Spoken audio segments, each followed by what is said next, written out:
శనగలో మనకి 2 మీకు తెలుసు. దేశవాళీ రకాలు, కాబూలీ రకాలు. ఆళ్ళలో ఇప్పుడు మనకి అవసరమైనటివి 2 వెరైటీలు.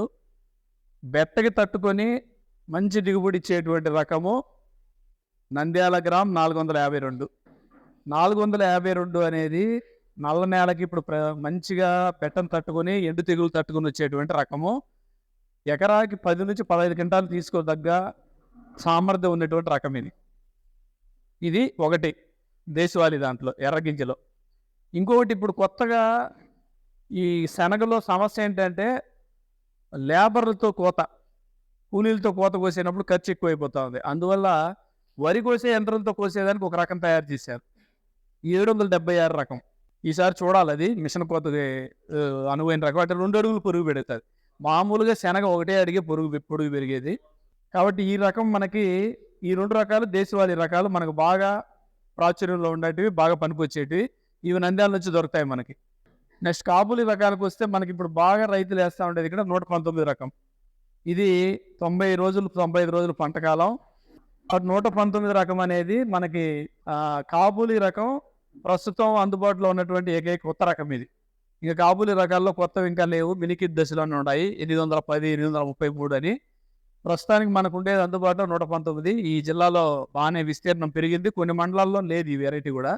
దీంట్లో అడ్వాంటేజ్ ఏంటంటే కాకుతో పోలిస్తే 10 రోజుల ముందే వస్తుంది. కాబట్టి తొలి దశలో మార్కెట్ రేట్ బాగున్నప్పుడు దీన్ని అమ్ముకునేదానికి రైతులకి లాభం బాగా వస్తూ ఉంది. సో ఇది కూడా మనకు వర్షాధారంగా మనకి 7-8 క్వింటాలు దిగుబడి ఇస్తుంది. 1-2 నీటర్లు కానీ ఇవ్వగలిగితే 10 క్వింటాలు దిగుబడి దాకా ఇస్తుంది. సో ఇది ఒక రకం మనకు అందుబాటులో ఉంది. పక్టు ఇది మామూలుగా అందుబాటులో ఉండేది లోకల్గా. ఇది కూడా మంచి రకం. ప్రస్తుతం రైతులు దీంట్లో కూడా మంచి దిగుబడులు తీస్తున్నారు. కాకపోతే ఎండు తెగులకు తట్టుకోలేదు. ఈ విహార్ అనేది ఒక వెరైటీ. నెక్స్ట్ కాబూలీ, ఇది ఎన్ఎంకే. ఇవి మనకి ఇక్కడ అందుబాటులో లేవు కానీ ఇండియాలో అయితే ఉన్నాయి. మనకి ఇప్పుడు ఇది సేమ్ 30-10 సెంటీమీటర్ల వ్యాసార్థంతో మనం ఎత్తుకోవాలి. ఎకరాకి లావు గింజ అయితే 45-10 సెంటీమీటర్లు, మామూలుది అయితే 30-10 సెంటీమీటర్లు. సో విత్తనం ముందు విత్తన శుద్ధి చేసుకోవాలి తప్పకుండా శనగలో. ఎందుకంటే ఒక్కోసారి శనగలో పెద్ద సమస్య ఈ వేరుకుళ్ళు, మొదలకుళ్ళు, కాండకుళ్ళు. సో ఇవి వచ్చినాయంటే ఒక్కోసారి వర్షం పడిందంటే తుఫాన్లో మొత్తం పంట అంతా కూడా దెబ్బతింటా ఉంది. అది ఇచ్చినప్పుడే దీన్ని కంట్రోల్ చేయగలం మనం. అవి వచ్చిన తర్వాత మటుకు మనం కష్టం చేయలేము. సో దీనికి ఇప్పుడు మనకి ఉండేటువంటి chemical seed treatment carbendazim 2.5 gram కేజీకి, లేదా విటావాక్స్ పవర్ 1.5 గ్రాము, లేదా టెబుకొనజోల్ 2DS 1.5 గ్రాము, లేకపోతే బినోమిల్ ప్లస్ థైరమ్ కాంబినేషన్ మందు బెండ్లెట్. ఈ 4లో ఏదో ఒకటి, ఏది అందుబాటులో ఉంటే అది విత్తన శుద్ధి చేసుకొని తప్పకుండా విత్తుకోవాలి. అప్పుడు మనకి ఈ కంట్రోల్ ఇవన్నీ తగ్గుతాయి. అలాగే ఇది పల్స్ కాబట్టి రైజోబియం కూడా మనం జీవన ఎరువు, పేడ ఎరువులు కలుపుకొని చల్లుకుంటే ఈ వేరులో బుడిపులు బాగా పెరిగి నత్రజని అందుబాటులోకి వస్తుంది. విత్తన మోతాదు చూస్తే మనకి మ్యాక్సిమం దేశవాళీ రకాలైతే 40 కేజీలు మ్యాక్సిమం వేయాలి. అదే కాబూలీ రకాలైతే 60 కేజీలు ఎకరాకి వేసుకోవాలి. అలాగే ఒకవేళ విత్తనోత్పత్తి చేసుకునేటుకుంటే సీడ్ ప్రొడక్షన్ చేసి సర్టిఫై చేసుకునే వాళ్ళు అయితే ఐసోలేషన్ డిస్టెన్స్ ఉంటుంది. ఆ రకానికి వేరే రకానికి ఫౌండేషన్ సీడ్ అయితే 10 మీటర్లు ఆ రకం తప్ప వేరే రకం ఉండకూడదు. అదే సర్టిఫైడ్ సీడ్ అయితే 5 మీటర్లు ఐసోలేషన్ డిస్టెన్స్, వేరే రకం 5 మీటర్ల వరకు ఉండకూడదు, కంటామినేషన్ కాకుండా ఉండడానికి. ఎరువుల యాజమాన్యంకి వస్తే శనగలో మనకి ఉపయోగపడేది సింగిల్ సూపర్ ఫాస్ఫేట్ రూపంలో వేసుకుంటేనే మంచిది. ఆల్రెడీ మీకు తెలుసు కాబట్టి కాల్షియం, సల్ఫర్ దొరుకుతుంది అడిషనల్గా. కాబట్టి సింగిల్ సూపర్ ఫాస్ఫేట్ ఒక 100 కేజీలు, యూరియా 20 కేజీలు, అలాగే మ్యూరేట్ ఆఫ్ పొటాషు ఒక 25 కేజీలు ఎకరాకి 3 కలిపిగా వేసుకుంటే ఆఖరి దుక్కులో మనకి ఎరువుల మోతాదు అనేది సరిపోతుంది. దీన్ని ఇప్పుడు డిఏపి రూపంలో బదులుగా మీరు చెప్పాల్సింది ఏంటంటే సింగిల్ సూపర్ ఫాస్ఫేట్ రూపంలోనే వేసుకోమని చెప్పండి. అది దానివల్ల మంచి ఇంపాక్ట్ ఉంటుంది దీంట్లో. మామూలుగా సల్ఫర్ సింగిల్ సూపర్ ఫాస్ఫేట్ రూపంలో వేసుకుంటే సల్ఫర్ సహసిద్ధంగా దొరుకుతుంది. లేదు అంటే మళ్ళీ సల్ఫర్ 8-12 కేజీలు మనం దుక్కులోనే వేసుకోవాలి. అదే సింగిల్ సూపర్ ఫాస్ఫేట్ అయితే ఇది ఖర్చు ఉండదు ఎక్స్ట్రాగా. జింకు మామూలుగా 3 పంటలకు ఒకసారి జింక్ సల్ఫేట్ ఎకరాకి 20 కేజీలు వేసుకోవాలి. జింక్ సల్ఫేట్ వేసుకునేటప్పుడు సూచన ఏంటంటే సింగిల్ సూపర్ ఫాస్ఫేట్ రూపంలో దాంతో కలిపి వేసుకోకూడదు. ఎందుకంటే జింకు సింగిల్ సూపర్ ఫాస్ఫేట్ కలిపితే జింక్ ఫాస్ఫేట్ అయ్యి అది పాయిజనస్ కెమికల్, మీకు తెలుసు కదా. కాబట్టి ఆ 2 కలపకూడదు. అట్లీస్ట్ 3 రోజులు 4 రోజులు గ్యాప్ ఉండాలి రెండింటికి. ఫస్ట్ జింక్ సల్ఫేట్ అన్న వేసుకో, లేదా సింగిల్ సూపర్ ఫాస్ఫేట్ అన్న వేసుకో. అదే single super phosphate urea, potash అన్నింటిలో కలుపుకోవచ్చు. కానీ జింక్ సల్ఫేట్ మటు సపరేట్గా వేసుకుంటేనే మంచి ఫలితం. ఐరన్ మనకు మామూలుగా ఐరన్ లోపం గమనించినప్పుడు ఫెర్రస్ సల్ఫేట్ 1 kg, 200 grams నిమ్మప్పు 2 కలుపుకొని స్ప్రే చేసుకుంటే ఈ న్యూట్రియంట్ లాసెస్ రాకుండా దీన్ని నివారించుకోవచ్చు. శనగలో మామూలుగా వర్షాధారం కింద పండిస్తారు, కానీ ఎవరికైనా చెరువులో నీళ్లుంటే, ఎందుకంటే 2 దశల్లో క్రిటికల్ స్టేజెస్ శనక్కి, ఆ 2 దశల్లో కానీ మనం ఒక 20 mm కానీ ఇవ్వగలిగితే మనకి దాదాపు 25% దిగుబడి పెరుగుతుంది.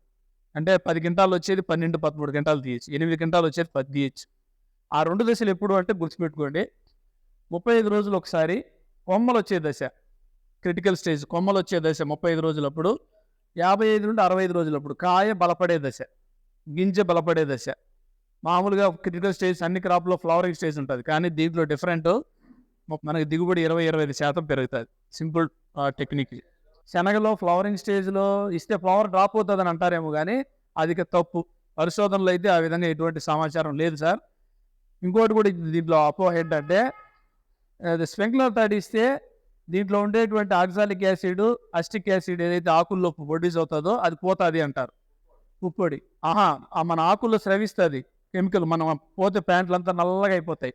అది ఆక్సాలిక్ యాసిడ్ ఒకటి, ఎస్టిక్ యాసిడ్ ఒకటి, 2 ఉంటాయి దాంట్లో. ఆ 2 కెమికల్స్ దాని సహజసిద్ధంగా ఉత్పత్తి చేసుకుంటుంది. నువ్వు తడిచిన దానివల్ల పోతుంది అంటారు, పోదు. తడిస్తే పోయినా కానీ నెక్స్ట్ ఇమ్మీడియట్ రోజుకి మళ్ళీ ప్రొడ్యూస్ చేస్తుంది అది.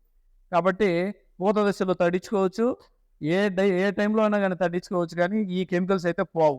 కలుపు నివారణ దీంట్లో పోస్ట్ ఎమర్జెన్సీ లేదు, విత్తే ముందు మాత్రమే కలుపు మందు ఉంది, తర్వాత కలుపు మందు ఇంతవరకు సిఫారసు రాలేదు. సో విత్తే ముందు మనకి ఫ్లూక్లోరాలిన్ కానీ లేదా పిండి మిథాలిన్ కానీ కామన్గా వాడేటువంటి స్టాంప్ ఎక్స్ట్రా, స్టాంప్ అయితే 1 లీటరు, స్టాంప్ ఎక్స్ట్రా అయితే 700 ml సరిపోతుంది, లేదా ఫ్లూక్లోరాలిన్ అయితే 1 లీటర్ per acre. విత్తిన్ 48 గంటల లోపల తేమ ఉన్నప్పుడు స్ప్రే చేసుకుంటే, కలుపు మందులు వాడేటప్పుడు 200 లీటర్ నీళ్ళు వాడితే బాగా ఇంకుతుంది. ఈ కలుపు మందు అనేది కలుపు అనేది రాకుండా నివారించబడుతుంది. ఏలీలు అంటే సీడ్ ప్రొడక్షన్ అప్పుడు వస్తుంది. సీడ్ ప్రొడక్షన్ చేసే వాళ్ళు ఎవరైనా ఉంటే కనుక ఆఫ్ రోగింగ్ అంటాం, ఆ రకం కాకుండా వేరే రకం ఉండేది ఏదన్నా కానీ మనం తీసి పారేయాలి. ఫ్లవరింగ్ అప్పుడు ఎస్పెషల్గా తేడాలు ఉంటాయి. సస్యరక్షణ వెరీ ఇంపార్టెంట్. దీంట్లో ప్రధానంగా వచ్చేది ఒక 3 రకాల తెగుళ్ళు, 2 రకాల పురుగులు అంతే. ఆ తెగుళ్ళు ఏంటి అంటే ఎండు తెగులు, వేరుకుళ్ళు, మొదల కుళ్ళు, ఈ 3 తెగుళ్ళు. ఇంకొక తెగులు ఉంది ఇది రస్ట్, తుప్పు తెగులు. ఈ 4 తెగుళ్ళు, 2 పురుగులు, రబ్బర్ పురుగు, పచ్చ పురుగు. ఈ తెగుళ్ళన్నిటికీ పరిష్కారం ఒకటే, ట్రైకోడర్మా, సూడోమోనాస్ వేయాలి, వేప చెక్క. సో ఒక 2 కేజీలు 2 కేజీలు ట్రైకోడర్మా, 2 కేజీలు సూడోమోనాస్, 100 కేజీలు ప్యాడీరు, 200 కేజీలు వేప చెక్క ఎకరాకి కలుపుకొని వీలుంటే 10 రోజులు మగ్గ పెట్టి 15 రోజులు, లేదంటే అట్లీస్ట్ డైరెక్ట్గా అన్నా కూడా ఆఖరి దుక్కులో వేసి కలిగి దున్నేస్తే ఇవన్నీ భూమిలోకి చేరిపోయి ఈ 3 రకాల తెగుల్ని కంట్రోల్ చేస్తాయి. వచ్చిన తర్వాత మటుకు మనం బ్యావిస్టిన్, సాఫ్, M45 ఎన్ని పోసినా కానీ తాత్కాలికమే అది. కాబట్టి ఈ ఎన్రిచ్ ట్రైకోడర్మా విరిడే వేసుకోవాలి. వేప చెక్క బాగా వాడాలి శనగ వాడే రైతులు. అట్లీస్ట్ 10 సంవత్సరం కాకపోయినా 3 సంవత్సరాలకు ఒకసారి వేప చెక్క, మిగిలింది రెగ్యులర్గా ట్రైకోడర్మా సూడోమోనాస్ అయితే రెగ్యులర్గా వేసుకోవాలి. 200 కేజీలు ఎకరాకి ఒక్కసారికి, కనీసం 3 సంవత్సరాలు లేదా 3 పంటలకు ఒకసారి 200 కేజీలు ఎకరాకి వేసుకోవాలి. ఈ విధంగా ఇవన్నీ అందుబాటులో ఉన్నాయి.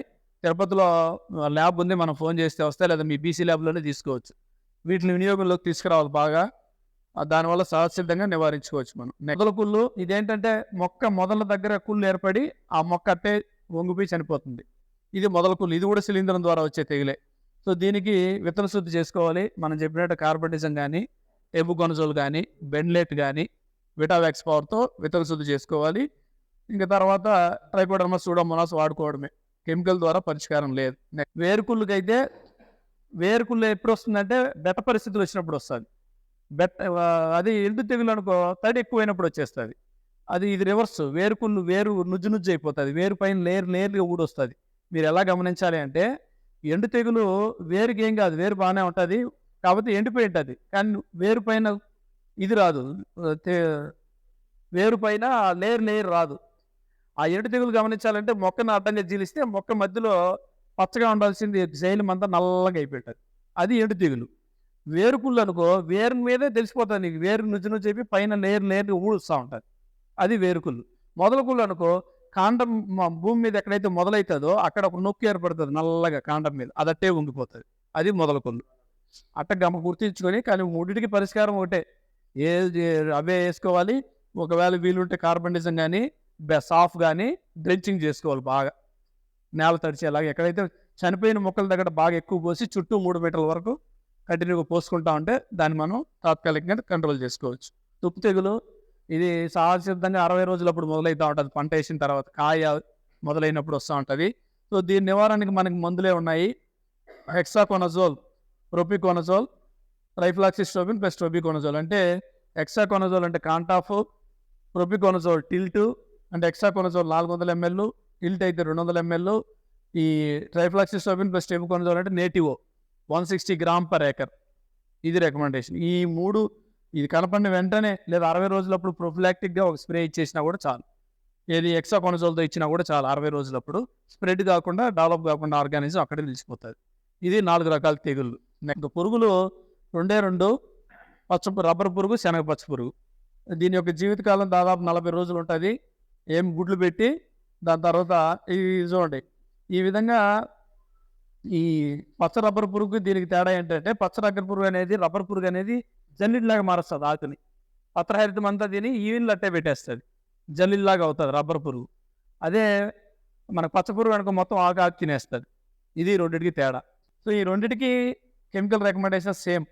మన 25వ రోజు నుంచి మొదలు పెట్టాల్సిందే. కందిలో ఎలాగైతే గూడు పురుగుకి గ్యారెంటీ కొడతామో దీనికి కూడా ప్రతి 10 రోజులకు ఒకసారి కొట్టాల్సిందే. లేకపోతే ఇవి కంట్రోల్ చేయడం కష్టం. లేదా IPM ప్రాక్టీసెస్లో భాగంగా చుట్టూ 4 వరుసలు జొన్న వేసుకోవడం, 8 వరుసలకు 2 వరుసలు మన ఆవాలు కానీ ధనియాలు కానీ వేసుకోవాలి ఎర్రపంటగా. అలాగే బంతి ఎకరాకు ఒక 20 మొక్కలు బంతి వేసుకోవాలి. తర్వాత ఈ పంగళకర్రలు పెట్టుకోవడం ఎకరాకు ఒక 20. తర్వాత మందులు దీనికి బాగా పనిచేసేటి రెండింటికి కలిపి indoxacarb 200 ml, spinosad 60 ml, Larvin 300 గ్రాములు. ఇవి తొలి దశలో. ఒకవేళ దీంట్లో పాయిజన్ బెయిటింగ్ కూడా బాగా పనిచేస్తుంది. సో దీనికి రైస్ బ్రాన్, జాగరి 2 కలిపి క్లోరిపైరిపాస్ కలిపి మనం చల్లుకున్నట్లయితే ఈ రబ్బర్ పురుగుకి దీన్ని కంట్రోల్ చేసుకోవచ్చు సిద్ధంగా. సో ఈ విధంగా ఇది కాయల్ని, ఆకుల్ని రెండింటిని డ్యామేజ్ చేస్తూ ఉంటుంది ఈ పచ్చ పురుగు అనేది. ఇది దాని జీవిత దశలో వివిధ దశలు ఎలా ఉంటాయి అనేది. లక్షణం ఏంటంటే తల లోపల పెట్టి మిగిలిన భాగం అంతా బయట పెట్టి తింటూ ఉంటుంది అనమాట ఈ పచ్చ పురుగు లక్షణం స్పెసిఫిక్గా. సమగ్ర సస్యరక్షణలో భాగంగా మనకి సమ్మర్లో లోదుక్కులు చేసుకోవాలి. సో ఈ విధంగా మనకి అంతర పంటలుగా 8 వరుసలకు 2 వరుసలు ఆముదం కానీ, ఆవాలు కానీ, ధనియాలు కానీ వేసుకోవాలి. దీంట్లో ఏమైతుందంటే జైగోగ్రామా బీటిల్స్, అక్షింతల పురుగులు డెవలప్ అవుతాయి. అవి సహజసిద్ధంగా దాన్ని కంట్రోల్ చేస్తాయి అనేది సిద్ధాంతం. దీంట్లో ఎర్రపంటగా బంతి ఒక 20 మొక్కలు అక్కడక్కడ, అట్లీ 50 మొక్కలు అక్కడ వేసుకోవాలి. లింగాకర్షక బుట్టలు పెట్టుకోవాలి. రెండింటికి ఉన్నాయి లింగాకర్షక బుట్టలు సపరేట్. పచ్చ పురుగు ఉంది, రబ్బర్ పురుగు, రెండింటికి లింగాకర్షక బుట్టలు ఉన్నాయి. రెండింటికి ల్యూర్స్ ఉన్నాయి. ఎకరాకి అవి 10 కానీ పెట్టుకుంటే మనం ఆటోమేటిక్గా ఆ మాస్ ట్రాపింగ్ ద్వారా ఆ పురుగుల్ని మనం కంట్రోల్ చేసుకుంటూ ఉండొచ్చు. ఇదే ఈ పంగళకర్రలు లేదా బర్డ్ పెర్చెస్ ఎకరాకు ఒక 20 పెట్టుకుంటే సహజసిద్ధంగా వాటిని నివారించవచ్చు. తొలి దశలో అయితే 20 రోజులప్పుడు వేప నూనె కానీ స్ప్రే చేసుకుంటే ఆ రిపలెంట్ యాక్షన్తో ఉండేటువంటి గుడ్లు చనిపోవడం కానీ, ఆ వాసనకి కొత్తగా వచ్చి గుడ్లు పెట్టకుండా కానీ మనం నివారించుకోవచ్చు. సార్ 10,000 ppm అయితే 400 ml చాలు. 1,500 ppm కానీ 3,000 ppm అయితే 1 లీటర్. ఇది బీటీ మనకు ఆన్లైన్లో దొరుకుతుంది. ఇక్కడ షాపుల్లో అయితే ఎవరు అమ్మరో. బీటీ సొల్యూషన్ అని చెప్పి భలే ఎఫెక్టివ్గా పనిచేస్తుంది. అంటే ఇది ఏంటంటే ఈ పురుగుల్లో చచ్చిపోయిన దాంట్లో నుంచే తీస్తారనమాట. దాన్ని బీటీ జీన్ని తీసి దాన్ని మల్టిప్లై చేసి ఈ సొల్యూషన్ తయారు చేసి అమ్ముతారు. ఇది NPV సొల్యూషన్ అని చెప్పి. దీన్ని 400 ml ఒక ఎకరాకి స్ప్రే చేస్తే ఎక్సలెంట్ కంట్రోల్ ఉంటుంది. ఆన్లైన్లో దొరుకుతున్నాయి ఇవి. ఈ Big Basket, Big Haat, Agri అనేటువంటి ఆన్లైన్ యాప్స్లో దొరుకుతాయి ఇవి. అక్కడ ఆర్డర్ పెట్టుకొని ఇవి ఎఫెక్టివ్గా పనిచేస్తాయి. ఆ ఫ్లవరింగ్ అప్పుడు కానీ ముందు కానీ స్ప్రే చేసుకుంటే ఈ పచ్చ పురుగు, రబ్బర్ పురుగు ఏది కానీ కంట్రోల్ ఉండకుండా మొత్తం స్మాష్ అయిపోతుంది. బాగా ఎఫెక్టివ్గా పనిచేస్తే కానీ అందుబాటులో లేవు మనకి, కానీ ఆన్లైన్లో దొరుకుతున్నాయి. శనగలో మనకి ఇవి ఉత్తమ యాజమాన్య పద్ధతులు. ఇవి పాటిస్తే తక్కువ ఖర్చుతో మనకి దిగుబడి బాగా తీసుకునేదానికి అవకాశం ఉంటుంది.